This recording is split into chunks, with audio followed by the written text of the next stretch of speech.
Just when we think we have all the answers, they go ahead and change all the questions. Well, you know what? We're asking the questions now because for the first time in Boy Green Meets Woody this season, I believe we are 48 hours away from an NFL football game. Usually we days away. It's a game in a couple days. No, we got a game in 2 days. We got to prepare, and let's hope that the team is preparing because we got a tough opponent. So it's time to ask questions, and it's time to look at the answers. It is Boy Green meets Woody. Can you guys help us get a jet chant here? Yeah, going. Oh. Okay, right, yeah. Come on in. Yeah. Go. Okay, let's go! J-E-T-S, Jets! Let's go! J-E-T-S, Jets! Let's go! Third Party Thursday. Chris joining us here on the program with a capital P here on the program. Jake Asman, come on down. How you doing, good sir? Wow, what an intro. I mean, Boy Green is known for having the intro, but Woody, that was unreal, man. Thanks for the kind words, son. We are men of many names. My favorite Austrian Jets fan right there, baby. Boy Green meets Woody.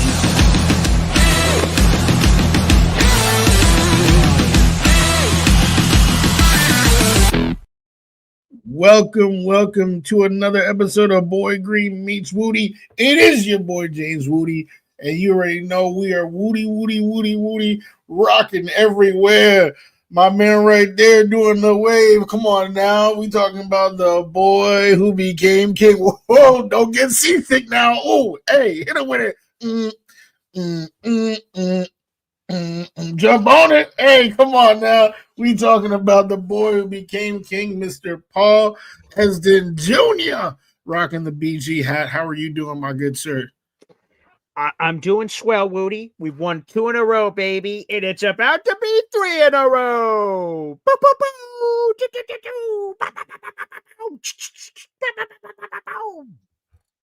Wow, you sounded a little bit like Blue's Clue real quick. But I'm not sure if that is the future, but I'm not gonna clown you. I'll put this little red nose, you already know I'll put the red nose down. Okay. And not gonna clown you because the team has won 2 in a row, and a lot of frowns have turned upside down. So yeah, something like that. So I can't even get mad. I am not the Grinch, despite what a lot of you think. So you know what? This Thursday, let's try to get this dub. Let's go. Now, Woody, before we get into this, I want to start with something fun on the show because we're going to be going back and forth with questions. So I want to start with something fun that happened over the last couple of days. So, okay, here's where we're going to start. I'm going to put up some show and tell. That's always an important part of class. Here's some show and tell, baby. Okay, so let's start off. This is bad thing that I'm going to start with first. Of course, okay. So Garrett Wilson gets hurt during the game over the weekend, and then AG after the game says he re-injures the same knee, and that sounds awful, and you're like, Jesus, this is awful. Well, AG immediately after the game doesn't have an update. Monday, he speaks. So yesterday, he speaks. Still doesn't have an update, but Garrett's going for imaging. But that's standard protocol. Don't look into that. We always go through all the bells and whistles to make sure everyone's okay. So we'll keep you posted. Okay? That's what AG says yesterday. Well, a little bit later yesterday, we get an update from Rich Cimini, and he says this. Bad news for the Jets offense. Garrett Wilson expect to miss at least 3 to 4 weeks with a knee sprain. Sources say good news is no surgery, just rehab. So Rich Cimini updates us for everybody. He says, hey, here's what's going on. AG didn't tell us, but here's what's going on. We found out this information later in the day. So Rich Cimini spoiled it. Garrett Wilson's going to be out for several weeks, which again, for Jet fans sucks because if he misses the amount of time that Rich Cimini indicated, there's only going to be 4 games left in the season. Would the Jets bring back Garrett Wilson for the final month? Who knows? So AG had another press conference today. Now, typically, Woody, there's no press conference day because it's Tuesday. It's an off day. But Jets have a short week. So the schedule is funky during a short week for on Thursday Night Football. So I want to do some more show and tell, and it's this. Now, Woody, when AG goes to the podium to speak, normally he starts it off by giving an injury report update. And then he dives into, this is just AG's thing, every coach is different, but he gives an injury report update, and he just says, now let's dive into this team. The Patriots, this storyline, this player, this player, this player. Well, here's how AG started the press conference today. Interesting. I'm going to pass on talking about injuries. Since Rich, he's not here, has all the answers, so you guys can get all the injuries from Rich. So I go right into this game.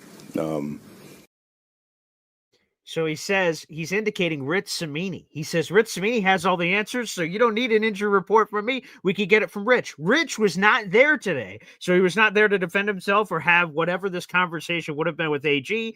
Obviously, AG seems sort of bothered that Rich Cimini has the scoop on the Garrett Wilson injury. Let's fast forward to the end of the press conference. We have one more bite to get to here, Wudi. At the end of the press conference, a media member goes, Coach, and he has a question about Garrett Wilson. Let's go back to Coach. Last one. Is Garrett a candidate for IR, or is that not something you want to? Ask Rich. I'm asking you. Well, I'm telling you to ask Rich. He's not here, though. AG. Well, you better call him. No disrespect to you or Rich, but we want to hear from you. That You guys have been here. You guys have been hearing from me, but now since we're just reporting stuff, that I haven't said, then maybe you should ask him. Thanks, everybody. See you on the field.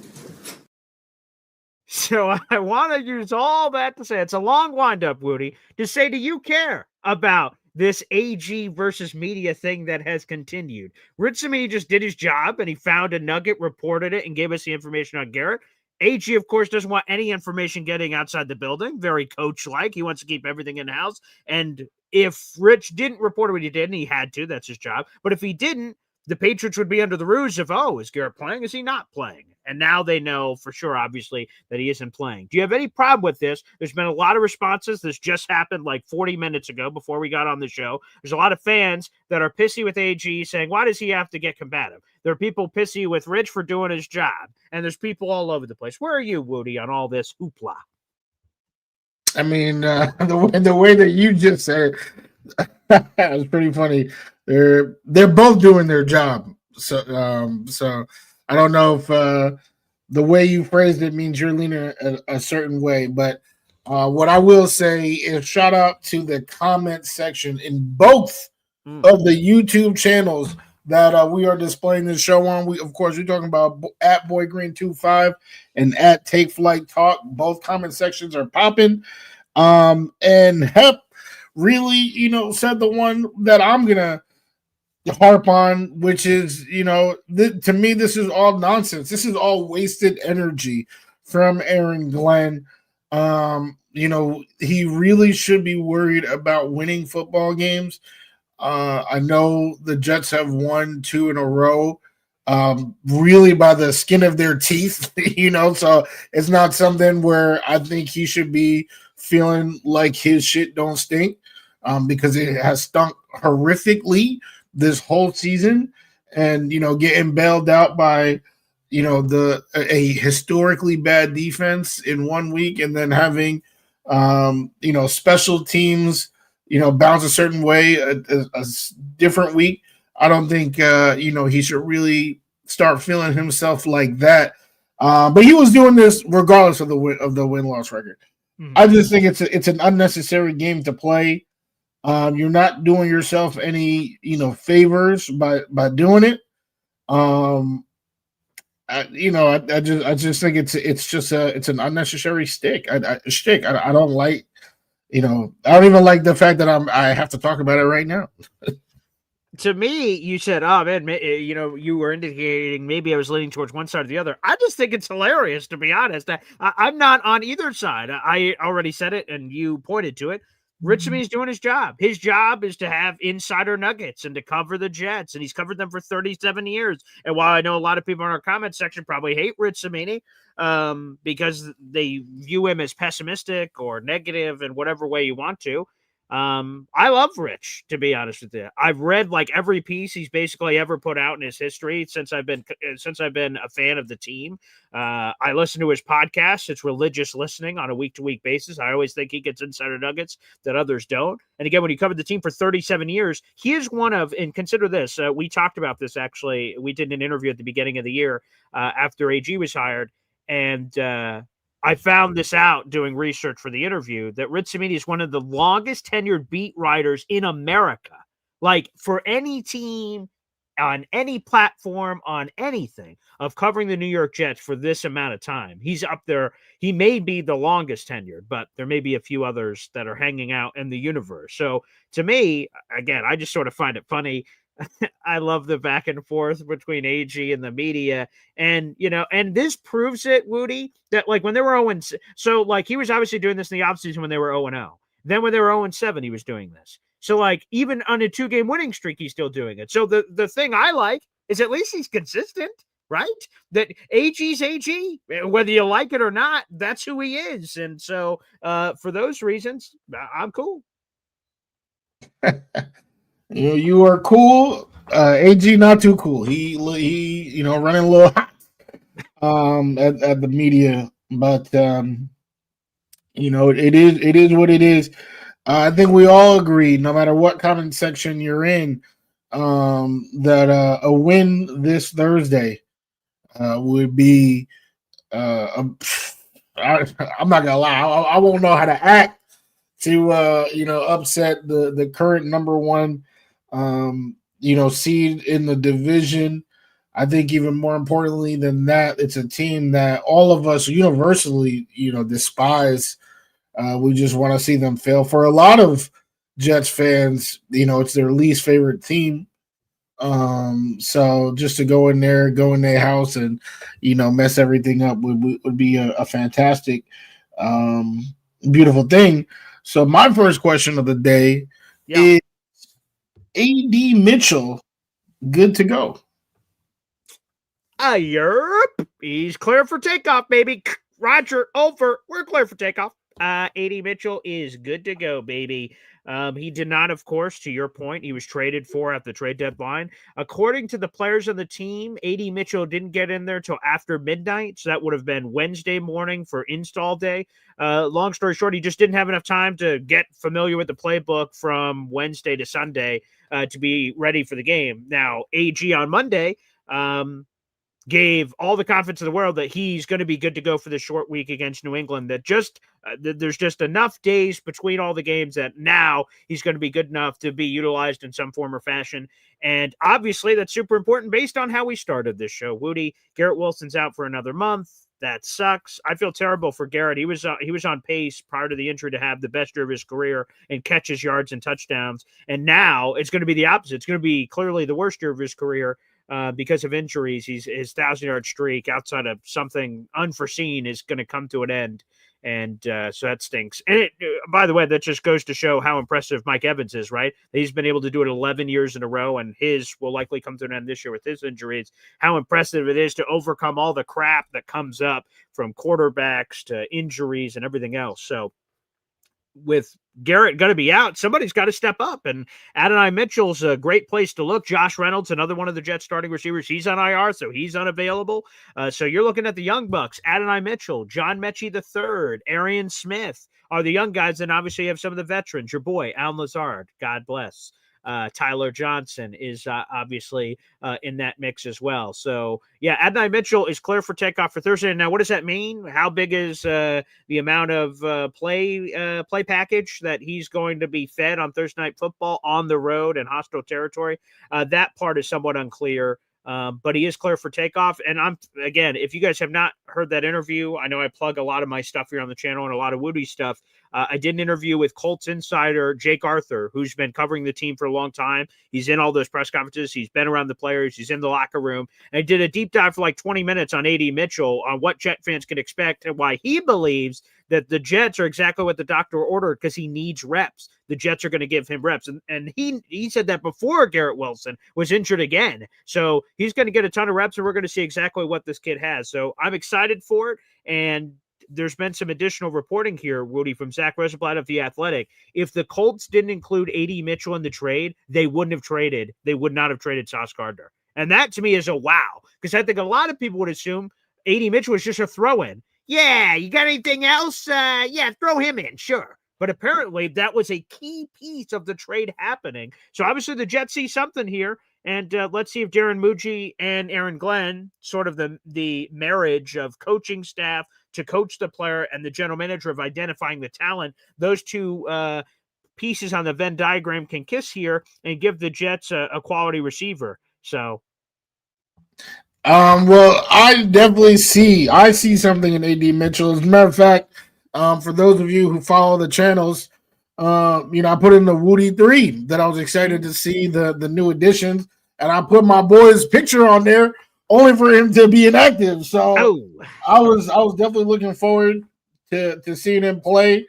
There's one thing in there that you said that I will contest. I'm not sure if we're gonna get to see this year what he can do, because if Justin Fields is continuing to throw 6 completions in a full game, then we're not going to see a whole lot. Everybody's getting 1 catch each. That's not going to be a nice experiment. But what I will say in that regard, Justin Fields being the quarterback, is that if there was any one guy, because I think a big problem with him, why he's not throwing the football, he's waiting for people to be college open, right? That's a big thing. You don't want to throw your substitute, you wait for people to be college open. If there was any one guy that he wasn't waiting for, obviously, it's his boy Garrett Wilson, who he injured and ruined his streak, ruined his whole career, ruined his whole life. But A.D. Mitchell, he has that type of speed. Mm-hmm. He is 6'2". He has a larger, I don't want to say larger catch radius, because the way Garrett, but he definitely has a larger wingspan. Yes. Garrett can contort his body. That was one of his big things coming out of college, is how big his catch radius is for his size. But you bring in A.D. Mitchell, this is somebody, a young blood, who has a larger size. He has a larger wingspan. So I hope that they give him a chance. I know that if Tyrod is at QB, he's definitely going to be throwing 50-50 balls in his direction. But I just hope that Fields, seeing that speed, will also do that. So I'm expecting big things from A.D. Mitchell. I don't know how much we're going to see out of him this season with the current QB situation, but he's under contract for a long time.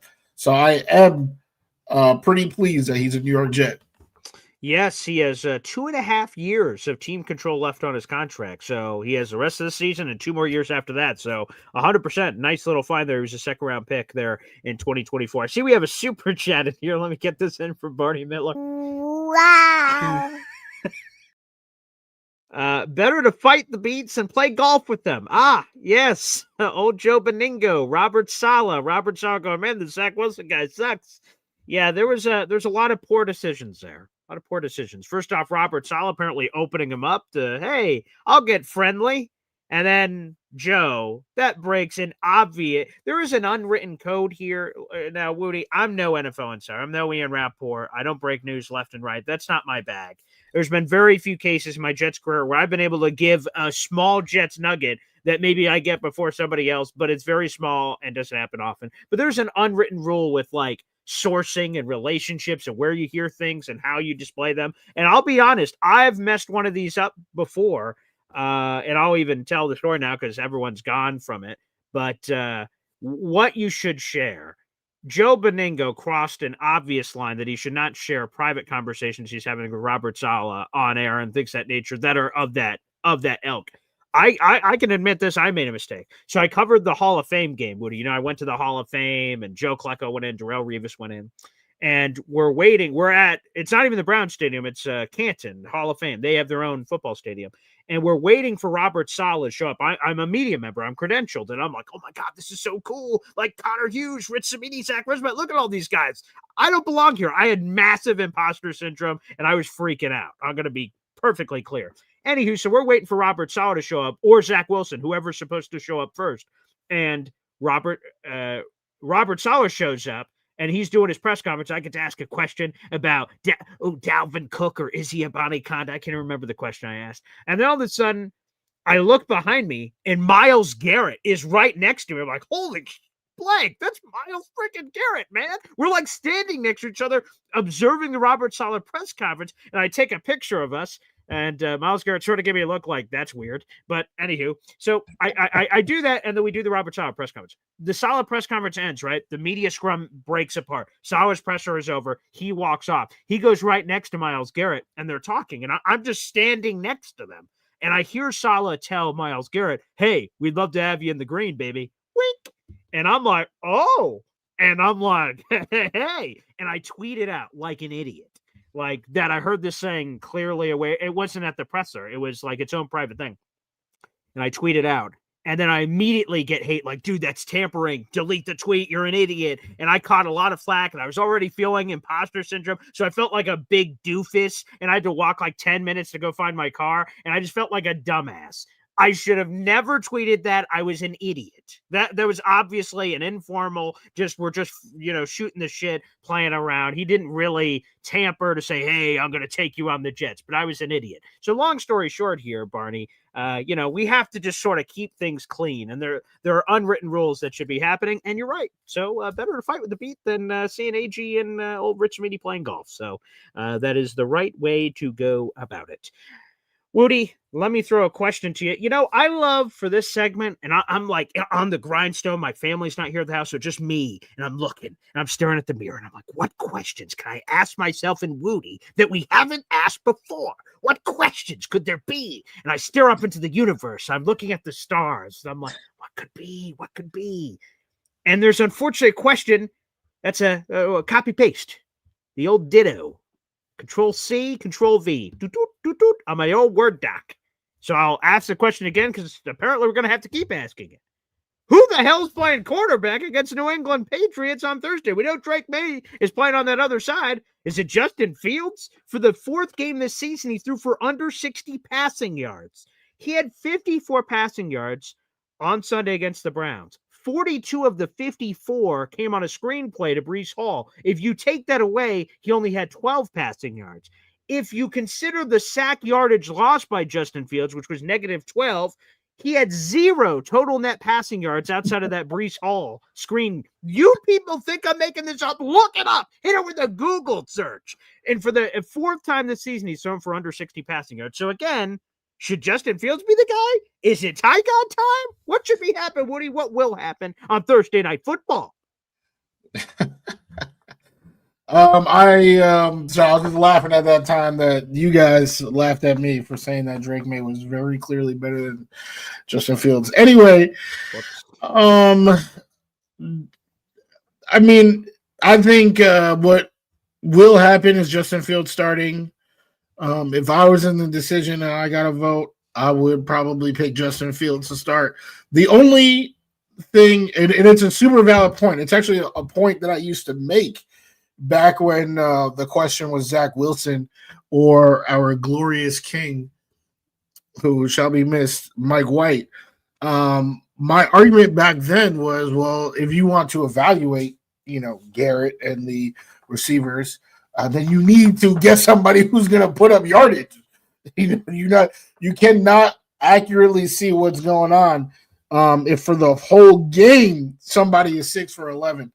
And I do stand by that point. It's a very valid point, and if that is the only reason why we're playing these games is to evaluate the offensive talent, then I would go with Tyrod.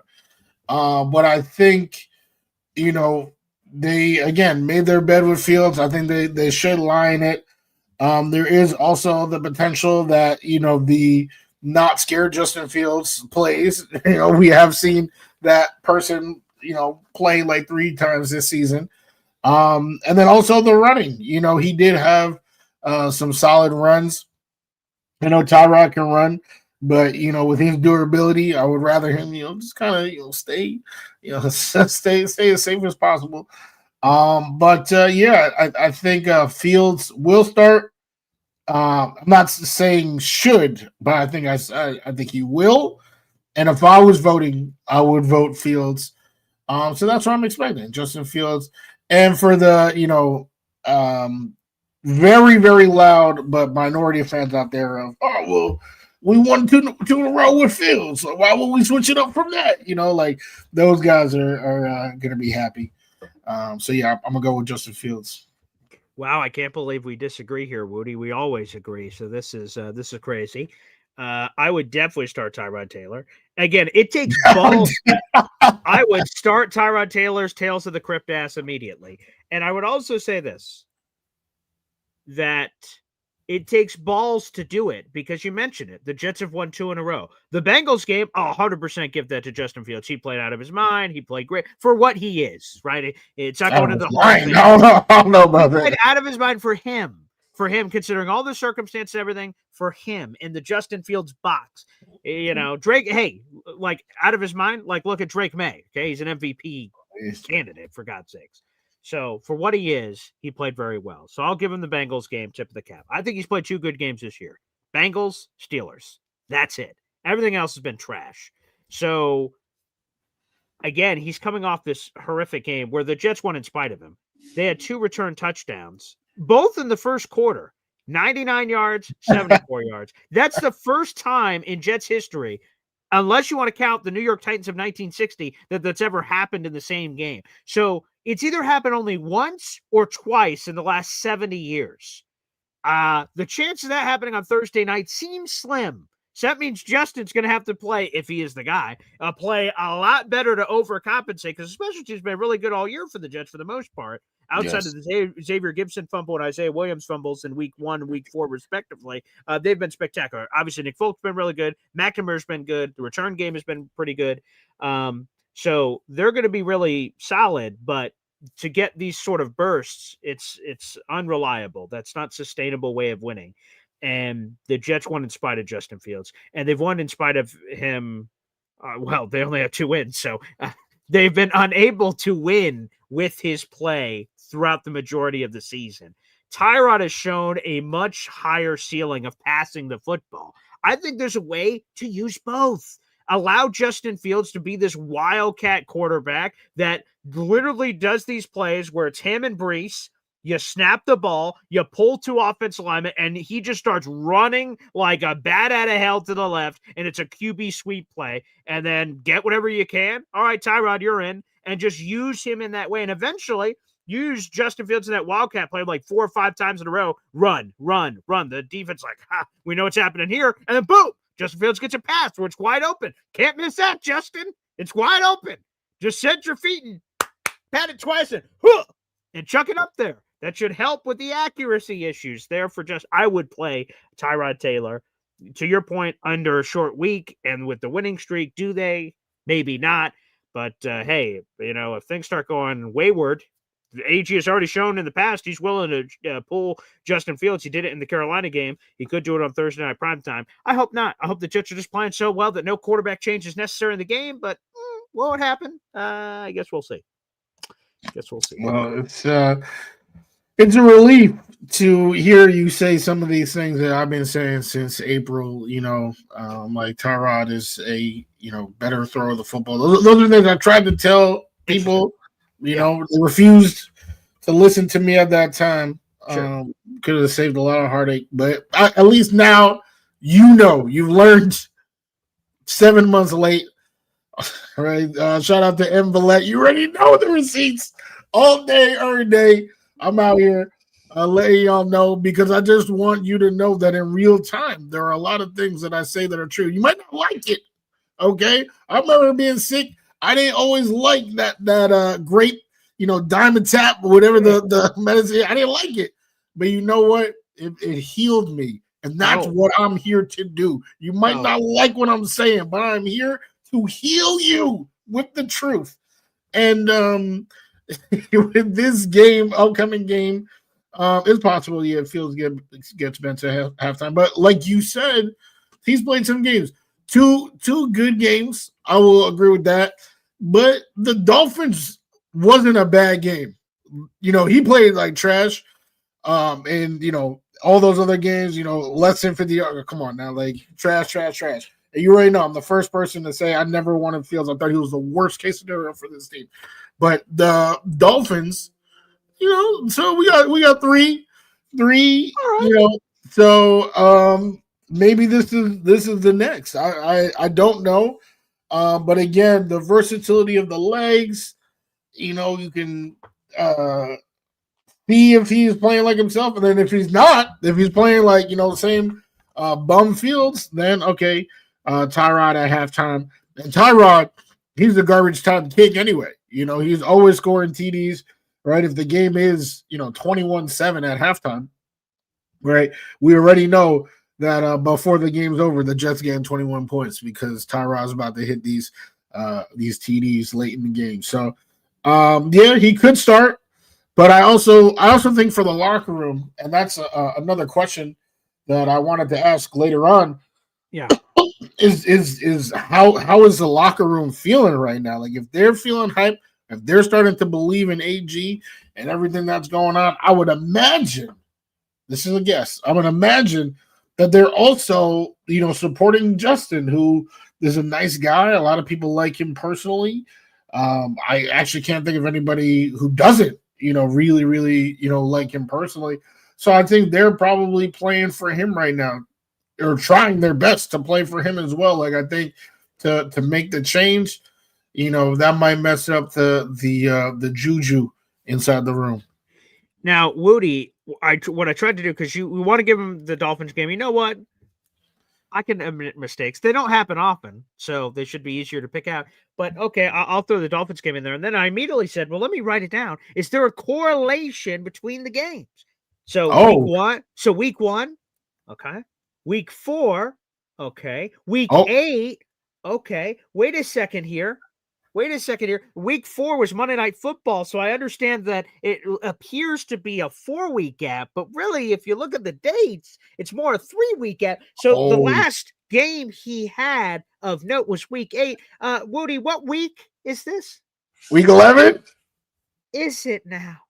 Oh, Justin Fields is due, baby, for another one of those games. Hey, okay, once every 3.5 weeks. All right. That works for me. It sounds like Justin Fields is about to turn into a werewolf, baby. It seems like a blue moon's out there. A blue moon. So we're due for game number 4 on the season. Now, wait just a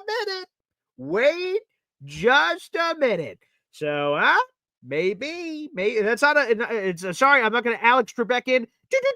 What is week 11 being the game for Justin Fields? I will not be asking that in the form of a question. Not necessary. Just throwing that out there in the universe. Real quick, though, before I answer your locker room question, Woody, I see we have another super chat from my father's favorite shipmate. Wow. DNY for life. Appreciate you, pal. You, by the way, got yourself 2 more raffle tickets for our contest, which we appreciate. So shout out to you, DNY for life. You have 14 raffle tickets for our contest, baby. We got a hell of a good one coming up here in the month of November. Again, we'll officially be drawing this winner on December 1st. So, folks, get in the raffle tickets while you can. It's an absolutely beautiful prize, a autographed Marty Lyons jersey. Alabama signed off to the Boy Green Coffee Club, and the bottom of the jersey has all of his greatest accomplishments stitched on the jersey, a great collector's piece. And all you guys have to do for each raffle ticket is $3 a piece. Cha-ching. Make sure you guys jump on that, just like DNY for Life did, here with your guys' questions. Hey, we say top questions to answer. That doesn't mean we can't answer questions from you in the audience, baby. We're an interactive show. We're a show by the people for the people, so keep those questions coming. And you can throw some at us as well, like DNY for Life just did here. He says, don't love the media fight, but love how AG is doing it his way. The media shit on the Jets all the time. They love to use it for clickbait. Love AG. So there you go. Hey, again, to me, I'm totally cool with it. I don't get, there's certain media members that aren't in the room that have a big problem with it. Like I've seen Andrew Marchand of The Athletic say, AG, be a professional, announce who the starting quarterback is, stop playing all these games. Again, who gives a shit? If AG, even if it's made up and it's not real, if he thinks he gets some secret advantage by not revealing who his quarterback is, then God bless. More power to you, pal. Fly a kite. I don't care. If I do something in the house that I think makes me a better podcast host, and no one else believes it is, but I do, okay. Have you ever seen the movie Hook? There, Woody. Have you ever seen the movie Hook with Robin Williams? Of course. Okay, right. They go to the table, there's no food. Like, what the hell? You can't see it, Robin? You can't see it, buddy? And then all of a sudden, he believes, and the food's there, and he gets smacked in the face with some food. He's like, wait, the food is here. All you got to do is believe. So there you go. So just believe, baby. If he believes it, God bless. Who would have thought I'd make a Hook reference on today's show? Not me. I didn't have that on the bingo card, but here we are. Here we are, Woody. Anywho, so you had a locker room question. You're reset it for me? So sorry, I get way off script there. Yeah, that is inarguable. The question was, do they believe? Which I guess it's not off script. Off script after that whole thing about believing. Do the players believe in Aaron Glenn? Do they believe in what's happening? Do they believe that this 2-win streak means anything? I think they do. And again, this goes back to that Hook reference, right? I don't think a lot of people on the outside believe. They're like, dude, you beat the Bengals and the Browns. You're right. I made the jokes of Cody Rhodes, go fuck yourself, state of Ohio. Woo! Right? Like people on the outside, like, who cares? Like, okay, you won 2 random games. But in the locker room, AG's been saying all this stuff over and over and over again. And he's stuck by his ideals, sort of to what Devin said in the super chat. Like, he's stuck by who he is, just over and over again. And now all of a sudden the wins are coming. And then I would have to imagine, again, to what Woody said earlier, this is a guess, that he's been saying these things. Wait a second, now we're winning. AG was right. Again, whether it's real or not, if they believe it's real, that's all that matters. And so, yes, I think there is a lot of confidence heading into this game. Now, it's a difficult challenge, obviously. The Patriots are 8-2. They're in first place in the AFCs. They're on a 7-game winning streak. Hold my beer, 2-game winning streak, Jets. They are on a 7-game winning streak. And Drake May is a MVP front runner. Mike Vrabel in 1 year has insto presto turned around the New England Patriots. So they don't think their shit stinks. They're looking at all the world and everything else. The Jets, despite everything with no Garrett Wilson and no Sauce Gardner, no Quentin Williams, if I'm AG, I'm selling the same message. Hey, we won with Sauce before and without Sauce before, and we just did it again. And now we have a game of proof where we won it without Quentin. Not that those guys aren't really good, but we can do this. We can figure this out. So, yes, I do believe they're believing in that locker room. I believe it means something to them. Obviously, the competition's about to step up. I'm not going to lie. The Jets are currently, I've been told, an 11.5-point underdog on the road. The Jets are going to, when you have that kind of deficit, when you have that kind of gap, you need funky blue moon in the sky werewolf shit to happen to overcome really good opponents. And the Patriots are awesome. So the Jets are going to need an interception. They're the only team in football right now that doesn't have an interception. That is unbelievable. And Jarvis Bradley Jr. had his chance at a pick. Unfortunately, he dropped it over this weekend. So Jets need to force Drake May into some mistakes. They need a fumble. They might need a big special teams play. Maybe it's not a special teams turn touchdown. They need Justin Fields to throw a football forward. I know crazier things have been said in the universe, but maybe that would help too. So I think they're going to need some extracurricular activity, but I think unquestionably, I think this locker room is buying what AG is selling. They're believing it. And, I mean, if you don't believe me, just believe this. Who wanna fly with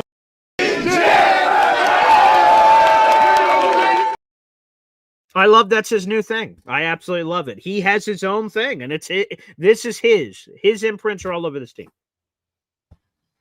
You actually touched on the next question that I had, which was, can anybody, like anyone, just even one person on the defense, catch a football when it is thrown?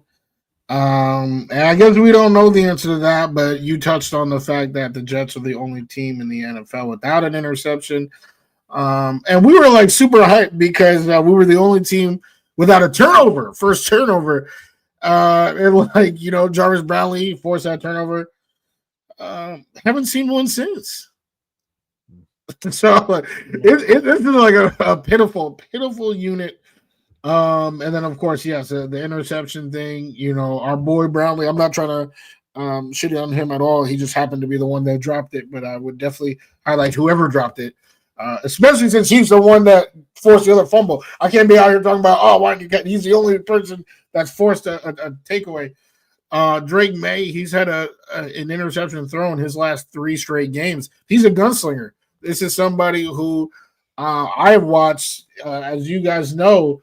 I have been based very close to the UNC campus for a long time. So Drake May, I mean, that's very close to a holy name down here. You know what I'm talking about? And I watched him play. Thought he was fantastic. I was like, damn, I hope he don't go to the AFC East. And of course, the good Lord just had to place him where he did. But yeah, so my point in bringing that up is that he's going to air out the football. He is a lock for 200 yards and a passing touchdown every week. I know because I bet that every week. Oh, and I haven't lost. Wow. But he also puts the ball in dangerous places, and his wide receiver core is booty cheeks. Like they still not good. They added 85-year-old Diggs, and he's solid. He's solid, but he's not anything special. So hoping to see some sort of takeaway. I'm happy to see that they finally got pressure. Now it was on Peter Gabriel. But Dylan Gabriel. You sure it's not Peter Gabriel? Yeah. Because he was playing like Peter Gabriel. I think he was playing like Peter Gabriel. Take these broken wings. Okay, out here playing like Peter Gabriel, where he was sacked a bajillion times. So I need to see on a real QB, are they able to do that? And Drake May, he's been set. Myles Garrett, when he's got the 5 sacks in one game, that was against the Patriots, so he's been sacked 6 times, 2 out of his last 3 games. So come on, Steve Wilkes, show me something. Let's get the pressure on Drake May, and let's see if you can finally get a takeaway after just the one takeaway so many weeks ago against Denver. First off, let me just do this. When you say finally, only 3 people in the audience got that, but I'm one of them. So thank you very much. But I also want to put this up here from Indy. Very nice. So he's a member for a year now on the channel. So happy anniversary, buddy. Wow. Mozzie Clemens, Jermaine Johnson, Will McDonald coming for May. Say good night. And I don't know if you caught the latest song in the Boy Green Arsenal, Wudi, but I'm going off the rails on a Mozzie train. There you go. So there we go on Mozzie, baby. So yeah, they're going to need all those brothers and more to be rushing after Drake May. But I love the Wudi 3 we're already getting here about some of those faults of New England that perhaps the Jets could take advantage of. By the way, I was just listening to the Flight Deck podcast from Ritzemini, and he was talking about the way that the Jets have been getting pressure without blitzing, that Steve Wilkes has reined all the blitzing back, and they've been getting to it in unique ways. Not quite. It hasn't just been solid 4-man fronts, but like he's just done it in unique ways. Rich described in the podcast. I don't want to speak out of turn and say some of his stats wrong because I didn't write them down, but that's well worth a listen there. So we'll see if some of those guys can get after him. A couple of things here, Wudi. First off, Macho Talk Sports says the line's now 12.5. So it started at 10.5, and people keep throwing that money on New England. So yikes. Thank you, Macho, for that. And Sharon, we have conquered Ohio, onward to Massachusetts. She's saying, Hey. Channel. It has me back in my wrist days of moving across the board and trying to conquer everything. So great memory, Sharon. So that made me laugh when I read that comment. So great stuff there on the @Take Flight Talk channel. That is Wudi's YouTube channel. We have a couple hundred people in the room. Like the video, hit subscribe. We're shout outs to our Instagrams, respectively. The James Wudi, @BoyGreen25. So I see you guys out there. So shout out Indy Jets. I saw you in there, or it's Indiana_Jets24 officially. BG and my dog Wudi. So it's great to see you guys representing on all of our different platforms. It means the world. But where we butter our bread, @Take Flight Talk, @BoyGreen25. So make sure you guys show your support no matter where you're watching here on the program, because that is much appreciated here on the show. If I can just give a shout out real quick to Yo Holmes, man of culture. Man of culture. He knows a little something about Peter Gabriel. So gotta show some respect. Have you heard of the singer Peter Gabriel? I have not. You have not? Yeah. I didn't think you did. Sorry, man. Based on your reaction. So Yo Holmes, man of culture, definitely respect. And just a quick answer to this question, because we answer questions, so I don't mind answering questions. Okay. If I check the box score Friday and Breece Hall has 200 all-purpose yards, then do you think we won or lost? I mean, I'm gonna have to go with one. This man, he is the life force of the offense. I don't think we can do anything without Breece having a fantastic game. I mean, here's a quick stat. They are 0-7 in games where he doesn't score. They are 2-0 in games that he does score. So, if he has had 200 all-purpose, which I think is super hard since the passing total sometimes is at 50, I'm going to have to assume that he has scored. And, I'm gonna go with a win, 3-0 in games that Breece Hall scores. That's what I'm looking at. Well, I like your stat, Woody. I would say it's hard to say, Danger Zone, and here's why. There's no Garrett Wilson, so who else is putting up these yards? Breece Hall, whether we win or lose, has to put up the yards. He's the only piece that we have. So, right, he could put up 200 all-purpose yards, and Drake May could light up this Jet defense and throw for 500 yards, and they could go off, and a shootout that the Patriots would feel pretty comfortable in a shootout scenario. So, I think Breece Hall is a man on a mission. He is on pace for his best year. Before this Bengals game, he was on pace for 1,200 rushing yards, which obviously would be the best rushing season he's ever had. I imagine it's only been increased by that Bengals game, so I haven't done the math sense of what he is now on pace for, but he's still. And you don't even you follow me on Instagram. You're not even looking at my post, most recent post. Okay. It is the exact number that Breece Hall is on pace for. I made it myself. Okay. And this dude literally doesn't even see, Hey, where's a collab invite, huh? Maybe I would have saw it if you gave me a collab invite. I'd be like, oh, what a beautiful stat. Of course, Woody. I'll bring you over to my 12 people over here that are dancing in the streets. Like, come on, man. Come on. Damn. Let me see if I can pull it up for the boys. So you don't even have the number. You don't even have your own number. No. I know. I have the number committed to memory. It's 1254, but I'm saying the graphic that I put on IG. I see. Can you pull that up? Or can I pull it up? No, I can't pull it up. Yeah, sure. You can pull it up. Yeah. No, like do you see it on the bottom right there? Oh, there it is. Oh, yes. Can I literally pull it up? You already had it ready. On, BG? Sorry, man. I'm sleeping at the wheel. Hey. That looks great. That looks like he's a Pokemon. I've seen like this background before of like, who's that Pokemon? Like a silhouette, and it's like Breece Hall. Oh, yeah. Well, so cool graphic here. Looks very nice. Thank you. Shout out to the people at Adobe Cloud. We out here doing our thing, but it is 1,254 yards is the pace that he's on. It actually, like you said, was 1,200. It jumped up to 1,234 after the Bengals, and now after the Browns, it's 1,254. So he's actually just consistently raising the bar for himself. He's doing a fantastic job, and this was another thing I was saying back in April while you guys were like, oh, if we can get a fit for him, hey, we got the Braylon Allen train. Choo-choo. All that type of nonsense that you guys were saying. I don't remember any of that. By the way, Woody, quick trivia. Who is the last? Sorry, your audio cut out. Did you say who was the last 1,000-yard receiver for the Jets? Okay, StreamYard has been having issues, so I wanted to play the trivia music, see if that works. It unfortunately, two things rubbing up against each other hasn't worked recently, so hopefully StreamYard fixes those sound issues. Quite. I said, who is the last New York Jets running back to run for 1,000 yards? Oh yeah, Chris Ivory. Everyone knows that. 2015, 10 years ago, a decade ago. There's a name for how long it's been since it's happened. So, that's funny. That's who I thought was going to break it was Isaiah Crowell. He was having a fantastic year.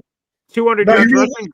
No, he was. And against his old team, he did the dude wipe touchdown. Yes. They had over 200 yards against his old team, Isaiah Crowell. Yes. 4-1 out, buddy. Yeah, the for you. Browns. Yeah, it was. That's true. To go full circle all the way back to your question, can they catch an interception? It's going to be a little bit more difficult. Not only is Garrett out for this game on Thursday night, Azaria Thomas, the rookie corner, out. He had a very scary head-to-head contact. I can't lie. Might make it easier. I don't know. Boy was getting cooked up. Boy was getting cooked up. That's fucked. That's fucked. But let me give my sweet pleasantries as I was in the middle of before I was rudely interrupted on this program. Azaria Thomas, unfortunately, had a very scary collision with Jamian Sherwood, friendly fire in the middle of the game, and he was lying motionless for a while on his back. I was very nervous for him, but thankfully he was able to get up under his own power, walk off the field. But with the NFL's very intensive 5-step concussion protocol, short week, he was always going to be out for this game, and he was officially ruled out on Monday. Interesting, though, that if you look at the snap count, it's sort of deceiving what the Jets ended up doing. So AG broke it down. Malachi Moore went from safety to nickel corner. Jarvis Brownlee went from nickel corner to boundary. Isaiah Oliver kicked back to safety. So they just rotated everybody. Instead of just, I guess Quantez Stiggers is going to play, it was interesting that they reshuffled the entire secondary. So shout out to the Jets in the middle of the game saying, hey, you're playing safety, you're playing slot corner, you're playing boundary, you're doing this. Like a lot of impressive stuff there for the Jets secondary to be able to do that on the fly in the moment. In a span of a week, Sauce Gardner gone, Azaria Thomas, the guy who replaced him, gone, and now they're dealing with a lot of other pieces. So we'll see now that they have the benefit of time and they had to sort of make that decision in the middle of the game. What do they do for this Patriots game? We'll see. You know what? All it takes is a ball bouncing up. Like stupid stuff happens. I'm watching all these other NFL games. Who was it? Broncos, Giants, Texans, Jaguars. I can't remember who the guy is, but the player was so significant because he had this whatever the color of their jerseys are, he had like this red wristband like on his elbow. So like whoever this player was, and he kept standing out because the ball kept finding him. Like he would just walk around, here's the ball. And I'm like, you got to be kidding me. Like this, like he just has a friggin' magnet somewhere that the ball's just magically flying. It's an oblong shaped football. It bounces all kinds of directions. So long story short, to answer your thing, like hell yeah. Can they get it? And Drake May apparently puts it in compromising positions. He's a young player. And quite frankly, the Patriots are a young team. That's another reason why I'm thinking that the Jets can make some noise here is that, the Patriots, while they're favored in a bunch of these games down the stretch, there's only a handful of them that are sort of questionable. I think there's maybe 2 or 3 that are questionable left on the schedule. The rest are quote unquote easy games. Let me ask you this. Do you believe the Patriots are going 15-2? I mean, how can they do that when they're about to lose on Thursday, baby? Oh, come on now. Let's go. Come on, man. Come on now. Who wanna fly with them?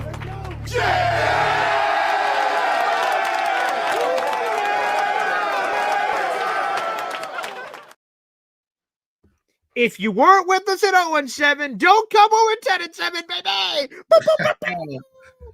I'm not gonna lie. Hayden is dropping some fantastic points on the TFT YouTube channel, but I can't 92 total yards. It's possible. It's possible unless they switch to Tyrod, because Tyrod, we already know Tyrod throwing for 100 plus.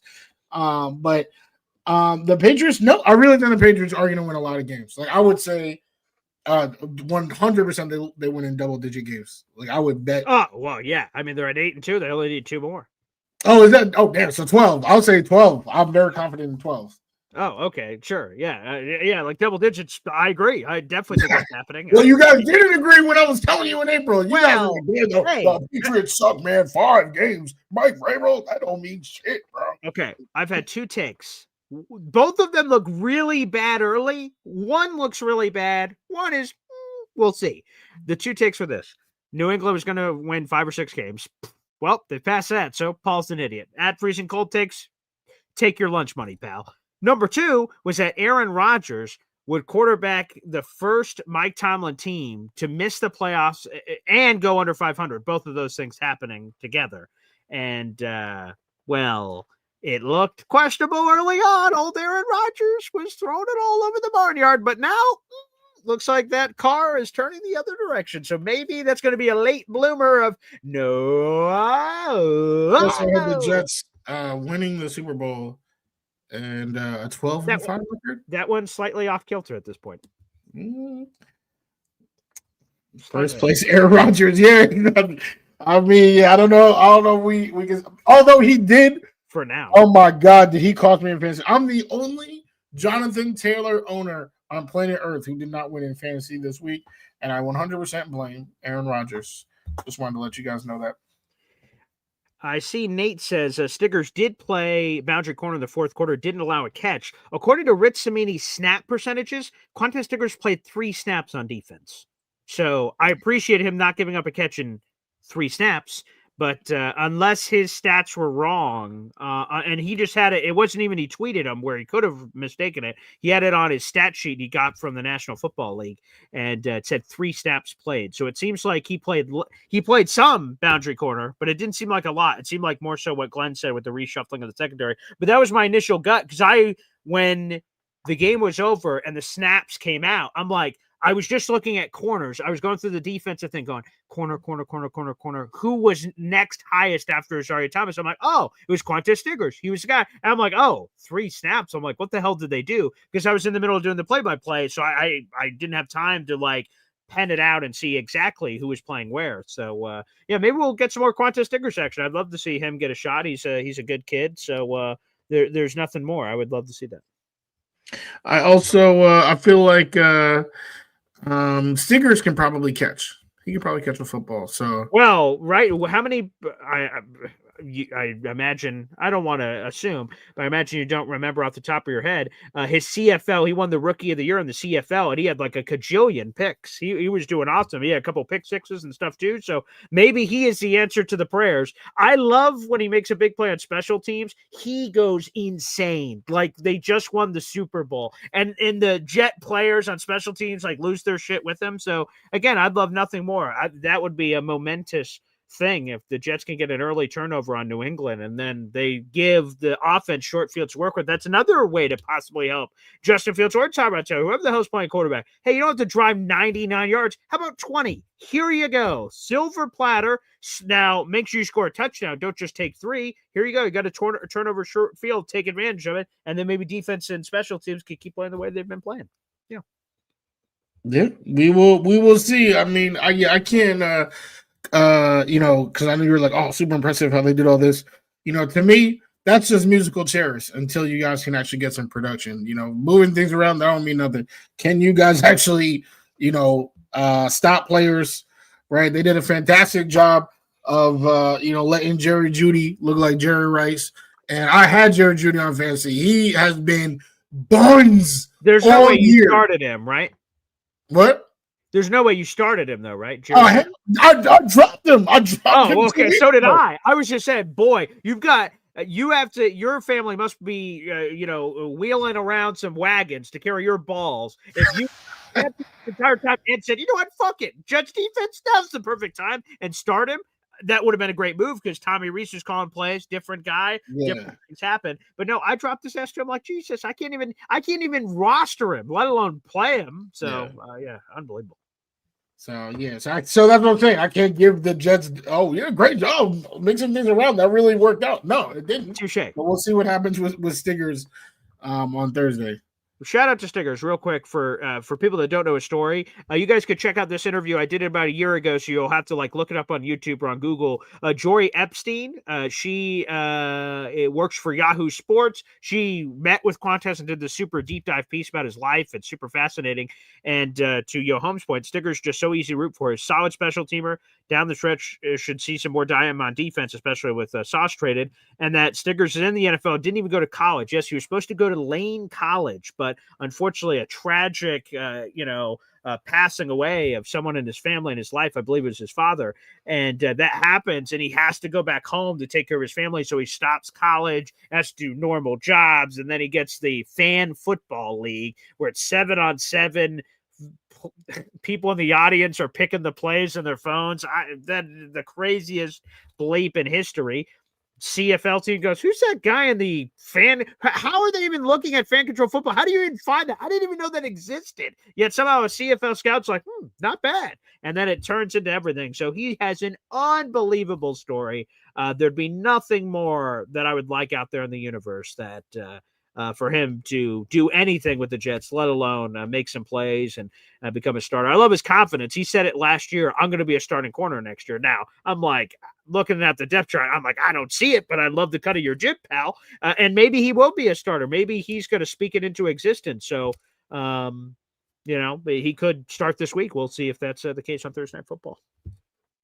Absolutely. We all rooting for him. All rooting for him. We all rooting for the Jets. Okay. Yeah, the Dolphins upset the Bills. They cost me a fortune. I had a nice parlay. I picked like 6 teams, and every pick hit besides the goddamn Bills. Can't even beat the Dolphins. God. How much scratch would you have won? Like 250. Damn. What do you get though for getting 5 of the 6 legs of the parlay right? Absolutely nothing. You don't get nothing. I see.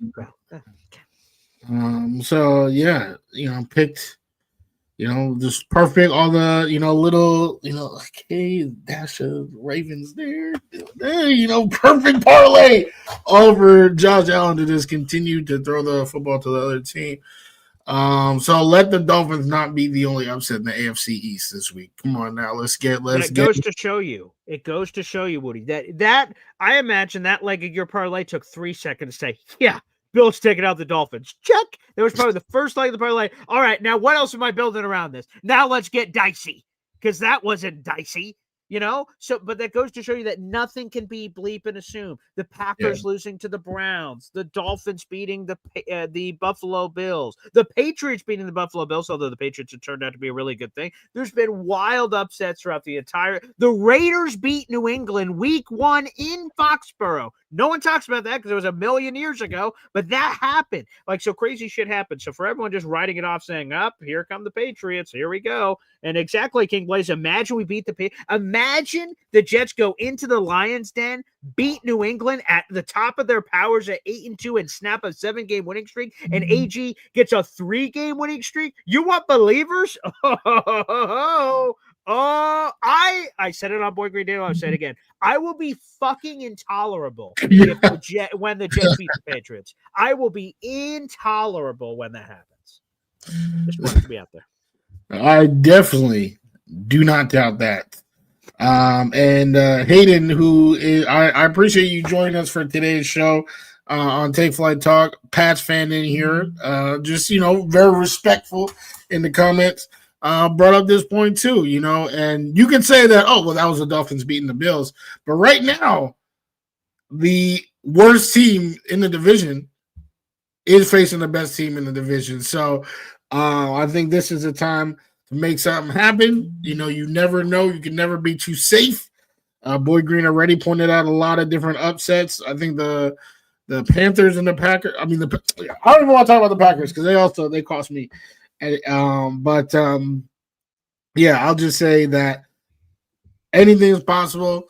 I'm not writing it off, and you guys love to call me negative. You love to say, all this type of stuff, and I am not writing off the New York Jets this Thursday. So that should tell you everything you need to know about this game. Come on now, let's get it.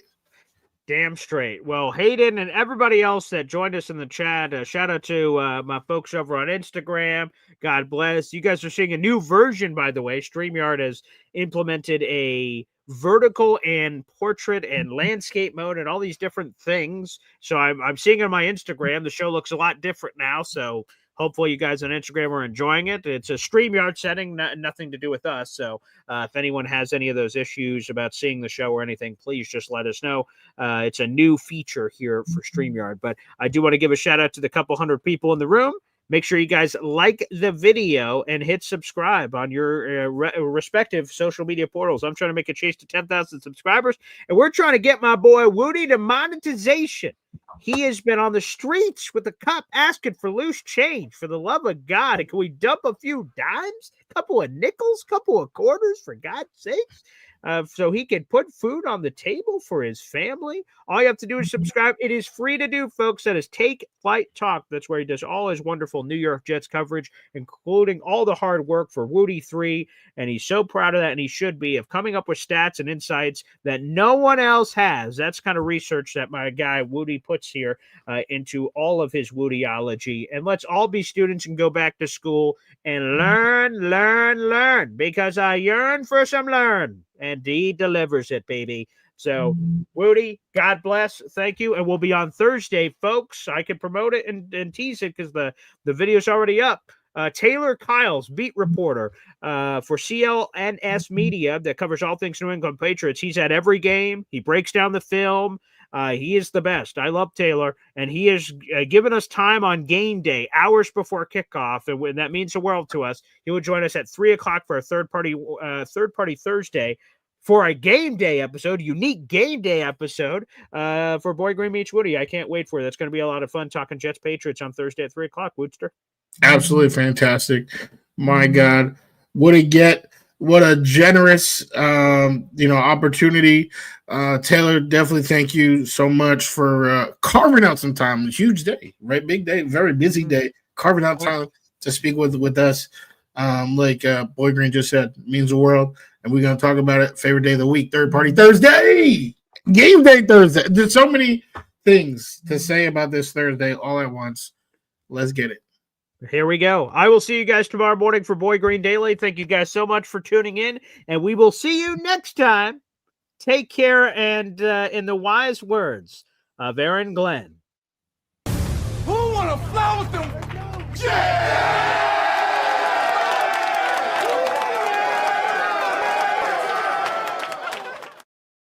We'll see you now.